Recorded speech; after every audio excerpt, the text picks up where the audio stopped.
June 9. St Ephrem, deacon and doctor. Patron saint of spiritual directors. The harp of the Holy Spirit.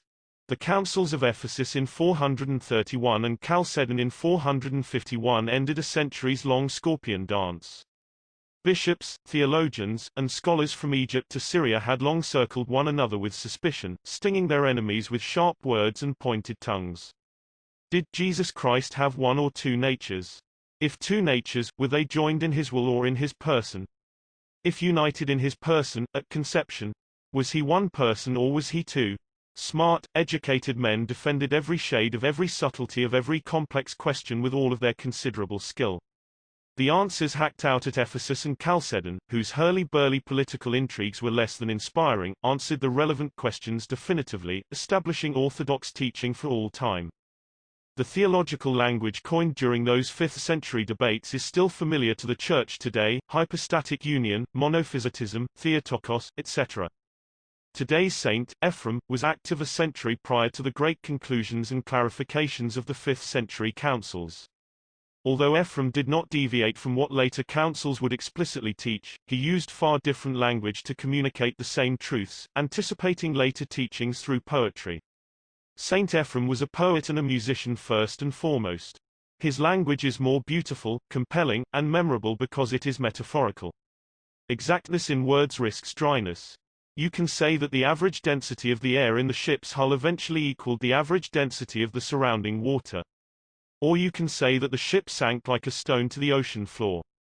You can write that a day's high dew point caused the air's water vapor content to slow evaporation.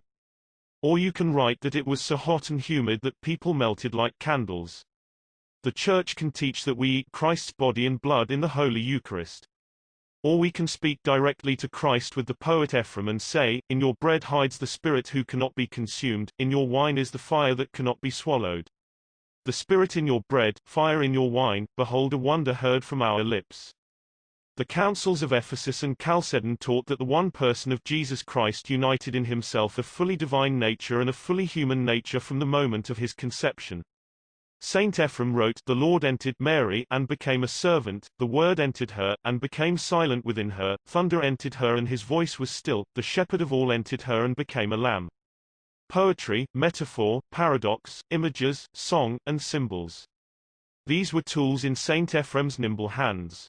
Theology for him was liturgy, music, and prayer. He was called the harp of the Holy Spirit, the son of the Syrians, and the column of the Church by his admirers, who included luminaries such as Saints Jerome and Basil. St. Ephrem was a deacon who declined ordination to the priesthood.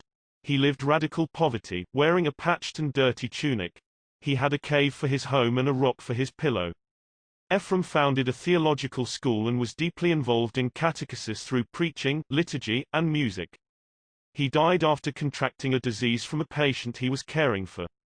St. Ephrem is the Church's greatest Syriac language writer, proof that Christianity is not synonymous with the West or European culture.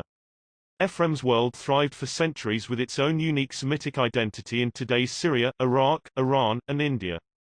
St. Ephrem's Syria was not the Near East, as Europeans later called the region. To him, it was home, the deep cradle of the new way of loving God that was, and is, Christianity. St. Ephrem was declared a Doctor of the Church by Pope Benedict XV in 1920.